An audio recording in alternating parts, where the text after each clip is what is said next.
നമസ്കാരം സുഹൃത്തുക്കളെ, ഞാൻ ഇന്ന് ഈ ഇടുന്ന വീഡിയോ എല്ലാവരും തീർച്ചയായിട്ടും കാണണം.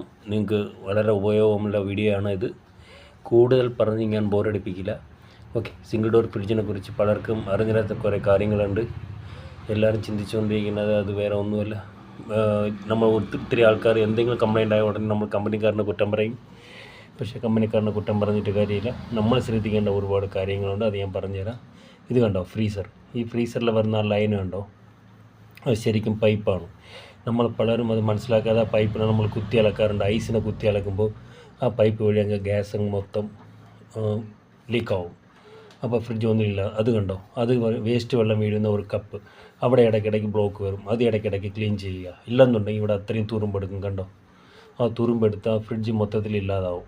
അപ്പോൾ ഇതില്ലാതാവാതിരിക്കാൻ വേണ്ടിയിട്ട് ഞാൻ പറഞ്ഞ പോലെ ചെയ്യേണ്ട കാര്യം എന്ന് വെച്ചാൽ, ഫ്രീസറിൽ വരുന്ന ഐസിനെ 2 ദിവസത്തിലൊരിക്കൽ നിങ്ങൾ ഓഫ് ചെയ്തിടുക. ഇല്ലെങ്കിൽ ഫ്രീസറിൻ്റെ അടപ്പ് പൊട്ടും. ഈ ഫ്രീസറിൻ്റെ അടപ്പ് പൊട്ടാൻ മെയിൻ കാര്യം എന്താണ് എന്ന് വെച്ച് കഴിഞ്ഞാൽ, നമ്മൾ പ്രോപ്പറായിട്ട് ഫ്രീസറിൽ വരുന്ന ഐസിനെ നമ്മൾ അയക്കാതിരിക്കുമ്പോഴാണ്. കണ്ടോ, അതുപോലെ പൈപ്പ് നമ്മൾ ബാക്കിൽ വരുന്ന വേസ്റ്റ് വെള്ളം നിങ്ങൾക്ക് എടുത്തു കളയാൻ ബുദ്ധിമുട്ടുണ്ടെങ്കിൽ ഇതുപോലെ ഹോസ് കണക്ട് ചെയ്യുക. ആ ഹോസിൽ ഒരു സൈഡിൽ പുറത്തോട്ടിട്ടിട്ട് ഒരു പാത്രത്തിൽ വയ്ക്കുക. ശ്രദ്ധിക്കുക.